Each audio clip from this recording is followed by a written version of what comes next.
ಶೋಭಿ, ಈಗ ನೋಡು, ಇವತ್ತು ಈ ಮನೆಯಲ್ಲಿ ಒಂದು ಒಳ್ಳೆ ಗೇಮ್ ಶುರು ಆಗತ್ತೆ.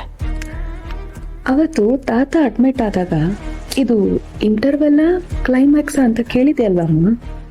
ಈಗ ನೋಡು, ಇಂಟರ್ವಲ್ ಮುಗ್ದಿದೆ. ಈಗ ಸೆಕೆಂಡ್ ಹಾಫು ಒಂಥರ ಸೆಕೆಂಡ್ ಇನ್ನಿಂಗ್ಸ್ ತರ ಇರುತ್ತೆ. ಕೊಡ್ತೀನಿ, ನೋಡ್ತಾ ಇರಿ ಇವಾಗ. ವಿಮಲಾ, ಹಾಕ ಲಕ್ಷ್ಮಿ ಮನೆ ಒಳಗ್ ಬರ್ಬೇಕಾದ್ರೆ ಆರತಿ ಮಾಡಿ ಒಳಗ್ ಕರ್ಕೊ ಅಂತ ಮಾವ ಹೇಳಿದ್ರು ಹೇಳ್ಬಹುದು. ಹೋಗಮ್ಮ, ಆರತಿ ತಟ್ಟೆ ರೆಡಿ ಮಾಡ್ಕೊ. ಚಂಚಲ, ನಿಂದು ಯಾಕೋ ಸ್ವಲ್ಪ ಅತಿ ಆಯ್ತು, ಸುಮ್ಮನಿರು. ಮಾವ ರೀತಿ ಹೇಳಿದ್ರು ಹೇಳ್ಬಹುದು ಅಂತ ನಾನು ಹೇಳ್ದೆ ಅಷ್ಟೇ. ಅದೇನು ಬೇಡ ಚಂಚಲ. ಲಕ್ಷ್ಮಿ ಮನೆಗೆ ಬಂದಾಗ ನೀವು ಯಾರು ಅವಳನ್ನ ಹಂಗಸ್ ಮಾತಾಡದೇ ಇದ್ರೆ ಅಷ್ಟೇ ಸಾಕು. ಅದೊಂದೇ ನಾನು ನಿಮ್ಮನ್ನ ಹತ್ರ ಕೇಳ್ಕೊಳ್ಳೋದು. ನಾವ್ಯಾಕತ್ತೆ ಹಂಗಸಿ ಮಾತಾಡ್ತೀವಿ? ಮನೆಗೆ ಬಂದ್ಮೇಲೆ ಅವಳು ನಮ್ಮನ್ನ ಹಂಗಿಸ್ದೇ ಇದ್ರೆ ಸಾಕು.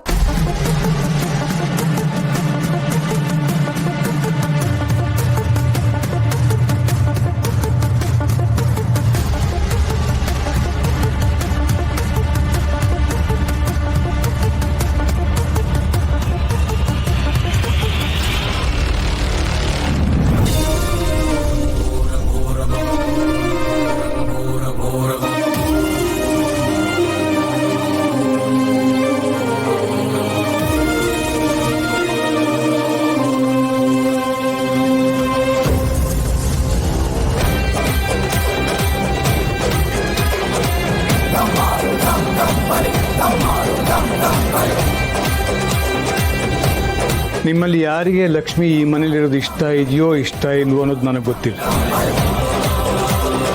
ಆದರೆ ಲಕ್ಷ್ಮಿ ಇನ್ಮೇಲೆ ಯಾವತ್ತೂ ಈ ಮನೆ ಬಿಟ್ಟು ಹೋಗೋ ಆಗಿಲ್ಲ. ಯಾರು ಅವಳನ್ನ ಹೊರಗೆ ಕಳಿಸೋ ಹಾಗೂ ಇಲ್ಲ. ನಾನಿದ್ರೂ ಸತ್ರು ಇದೇ ಮಾತು.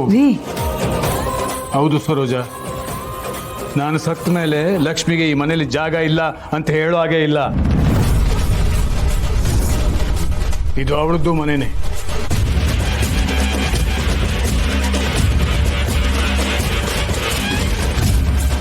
ಶೋಭಿ, ನಮ್ಮ ತಾತ ಲಕ್ಷ್ಮಿನ ಕರ್ಕೊಂಡು ಬರ್ತೀನಿ ಅಂತ ಹೋಗಿ ಈ ಮನೆಯ ಆಸ್ತಿ ಎಲ್ಲ ಲಕ್ಷ್ಮಿಗೆ ಸೇರ್ಬೇಕು ಅಂತ ಏನಾದ್ರು ವಿಲ್ ಬರ್ದ್ಬಿಟ್ರೇನೆ. ಹೇಳಕ್ಕಾಗಲ್ಲಮ್ಮ. ಈ ತಾತ ಹಾಗೆ ಮಾಡಿದ್ರು ಮಾಡಿರ್ತಾರೆ. ನಿಜ ಗೊತ್ತಾಗ್ಬೇಕು ಅಂದ್ರೆ ಈ ತಾತ ಸತ್ತ ಮೇಲೆ ಅದು ನಮ್ಗೆ ಗೊತ್ತಾಗೋದು. ಬಿಡ್ತು ಅನ್ನೆ. ನಿಮ್ಮ ತಾತ ಬದುಕಿದ್ರೆ ಅಟ್ಲೀಸ್ಟ್ ವಿಲ್ನ ಚೇಂಜ್ ಮಾಡ್ಬೋದು.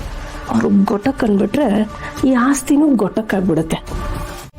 ಅತ್ತೆ, ನಾವ್ ಇವತ್ತೇ ಮನೆ ದೇವ್ರಿಗೆ ಹೋಗಿ ಬಂದ್ಬಿಡ್ತೀವಿ, ಪರವಾಗಿಲ್ಲ ಅಲ್ವಾ?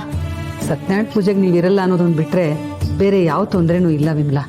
ಹೋಗಿ ಬನ್ನಿ, ಈಗಾಗಲೇ ತಡ ಆಗಿದೆ. ಯಾವ ತೊಂದರೆ ಬಗ್ಗೆ ಮಾತಾಡ್ತಾ ಇದ್ದೀರಾ ಇಬ್ರು? ಮನೇಲಿ ಸತ್ಯನಾರಾಯಣ ಪೂಜೆ ಇಟ್ಕೋಬೇಕು ಅನ್ಕೊಂಡಿದ್ದೀನಿ ಗಿರಿ. ಇರು, ಎಲ್ಲರೂ ಬರ್ಲಿ, ಆಮೇಲೆ ಒಂದೇ ಸಲ ಹೇಳ್ತೀನಿ. ಇಲ್ಲ ಪದೇ ಪದೇ ಅದನ್ನೇ ಹೇಳ್ತಾ ಇದ್ರೆ ನಮ್ಮಮ್ಮಂಗೆ ಮರು ಜಾಸ್ತಿ, ನೆನಪೇ ಇರಲ್ಲ ಅಂತ ಆಡ್ಕೋತೀರ.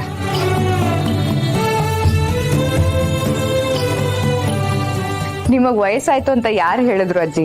ನೀವು ಪೂಜೆ ಕೂತ್ರೆ ಈಗ್ಲೂ ಹೊಸದಾಗಿ ಮದ್ವೆ ಆಗಿದ್ದಾರೆ ಅಂತಾನೆ ಅನ್ಕೋತಾರೆ. ನನ್ಗೆ ಇನ್ನೊಂದು ದೋಸೆ ಹಾಕ್ಬಿಡು. ತಾತ, ಇನ್ಮೇಲೆ ನೀವು ಈ ಆಯಿಲಿ ಐಟಮ್ಸ್ ಎಲ್ಲ ಜಾಸ್ತಿ ತಿನ್ನೋಂಗಿಲ್ಲ. ಎಲ್ಲ ಹುಷಾರಾಗಿ ಬಂದ್ಮೇಲೆ ಇದಂತ ಕಟ್ ಮಾಡ್ಬಿಡ. ಇನ್ಮೇಲೆ ಇದೇ ನಿಮ್ಮ life style, full diet food. ರುಚಿ ರುಚಿಯಾಗಿ ತಿಂದೇ ಇದ್ರೆ ಅದನ್ನ ಲೈಫ್ ಅನ್ನೋಕ್ಕೆ ಆಗಲ್ಲ. ಅದಕ್ಕೊಂದು ಸ್ಟೈಲ್ ಬೇರೆ, ಲೈಫ್ ಸ್ಟೈಲ್ ಅಂತ. ರೀ, ಸುಮ್ಮನೆ ತಿನ್ರಿ. ಸಂಜೀವ, ಅಮ್ಮು ಬನ್ನಿ ಕೂತ್ಕೊಡಿ, ತಿಂಡಿ ತಿನ್ನಿ. ವಿಮ್ಲಾ, ಅವ್ರಿಗೂ ಬಡಿಸ್ಬಿಡು. ಪರವಾಗಿಲ್ಲ, ನಾವು ಬಡಿಸ್ಕೊಂತೀವಿ. ಬಾಪ, ಅಮ್ಮು ತಗೋ. ಅಜ್ಜಿ, ನಾವು ತಿಂಡಿ ಮುಗಿಸ್ಕೊಂಡು ಊರಿಗೆ ಹೊರಡ್ತೀವಿ. ಊರಿಗೆ ಹೋಗ್ತಿದ್ದೀರಾ? ಅಲ್ಲ, ಈಗ ಯಾಕೆ ಹೋಗ್ತಿದ್ದೀರಾ? ನಾನು ಸತ್ಯನಾರಾಯಣ ಪೂಜೆ ಮಾಡಿಸ್ಬೇಕು ಅನ್ಕೊಂಡಿದ್ದೀನಿ, ಅದನ್ನ ಮುಗಿಸ್ಕೊಂಡು ಹೊರಡಿ. ಸತ್ಯನಾರಾಯಣ ಪೂಜೆ ಮಾಡೋದು ಅಷ್ಟು ಅರ್ಜೆಂಟ್ ಇದೆಯಮ್ಮ? ಹಾಗಲ್ಲ ದೇವಕಿ, ನಿಮ್ಮಪ್ಪ ಆಸ್ಪತ್ರೆಯಲ್ಲಿದ್ದಾಗ ನಾನು ಹರ್ಸ್ಕೊಂಡಿದ್ದೆ. ಅದನ್ನ ಈಗ ಹೇಳ್ತಿದ್ಯಾ? ತಿಂಡಿ ತಿಂದಾದ್ಮೇಲೆ ಹೇಳೋಣ ಅಂತ ಅನ್ಕೊಂಡೆ. ಅಷ್ಟರಲ್ಲಿ ಇವಳು ಊರಿಗೆ ಹೋಗ್ತೀನಿ ಅಂದ್ಲಲ್ಲ, ಅದಕ್ಕೆ ಹೇಳ್ದೆ. ಇದಕ್ಕೆಲ್ಲ ನೀನ್ ಓಡಾಡಿ ಆರೋಗ್ಯ ಕೆಡಿಸ್ಕೋಬೇಕು ಅಂತ ಅನ್ಕೊಂಡಿದ್ಯಾ? ಅಯ್ಯೋ ದೇವ್ರೆ, ನಾನೆಲ್ಲೇ ಓಡಾಡ್ತೀನಿ? ನೀವು ಓಡಾಡಿ ಮಾಡ್ಬೇಕು. ಈಗ ನೋಡು, ಗಿರಿ ವಿಮಲಾ ದೇವಸ್ಥಾನಕ್ಕೆ ಹೋಗ್ತಿದ್ದಾರೆ, ಹಾಗಾಗಿ ಈ ಜವಾಬ್ದಾರಿ ಎಲ್ಲ ನಿಂದು ಶಶಿದು. ಅತ್ತೆ, ಇವರಿಬ್ರು ಈಗಲೇ ದೇವಸ್ಥಾನಕ್ಕೆ ಹೋಗ್ಬೇಕಾ? ಪೂಜೆ ಮುಗಿಸ್ಕೊಂಡು ಹೋಗ್ಬಹುದಿತ್ತಲ್ವಾ? ಅಲ್ಲ ಚಂಚಲ, ಅಮ್ಮ ಮದ್ವೆಗೆ ಮುಂಚೆ ಹೋಗಿದ್ದು ನಾವು, ಆಮೇಲೆ ಹೋಗ್ಲೇ ಇಲ್ಲ. ಮನೇಲಿ ನೋಡಿದ್ರೆ ಏನೇನೋ ನಡೆದೋಯ್ತು, ಅದಕ್ಕೆ ಈಗ ಹೋಗಿ ಪೂಜೆ ಮಾಡಿಸ್ಕೊಂಡು ಬರ್ಲಿ ಅಂತ. ಮನೆಯಲ್ಲಿ ಇಷ್ಟು ದೊಡ್ಡ ಪೂಜೆ ನಡೀತಾ ಇದೆ, ಮಗ ಸೊಸೆನೇ ಇರೋದಿಲ್ಲ. ಇಂಥ ಒಳ್ಳೆ ಅವಕಾಶನ ಮಿಸ್ ಮಾಡ್ಕೊಳಕ್ಕಾಗತ್ತಾ? ಏನೋ ಮಾಡು, ನಿನಗೇನಾರು ಹೇಳಕ್ಕಾಗುತ್ತಾ ನಾವೆಲ್ಲ?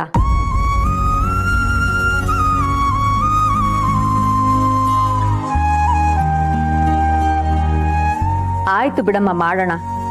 ಅದಕ್ಕೆ ಯಾಕೆ ಮುಖ ಉದಿಸ್ಕೊತಾ ಇದೀಯಾ? ಆಯ್ತಲ್ಲ, ಎಲ್ಲ ಸೆಟ್ಲ್ ಆಯ್ತಲ್ಲ, ಈಗಾದ್ರೂ ನನ್ಗೊಂದು ದೋಸೆ ಹಾಕಿ. ಅಬ್ಬಬ್ಬಬ್ಬಬ್ಬ, 10 ಮಕ್ಕಳನ್ನ ಸಂಭಾಳಿಸ್ಬೋದು ರೀ, ನಿಮ್ಮನ್ನ ಮಾತ್ರ ಸಂಭಾಳ್ಸಕ್ಕಾಗಲ್ಲ. ಕೊಡಪ್ಪ ಒಂದ್ ದೋಸೆ ಅವ್ರಿಗೆ. ತಾತ ಆಯಿಲ್ ಹೋಗ್ಲಿ, ಅರ್ಧ ಹಾಕಮ್ಮ. ಯಾಕೆ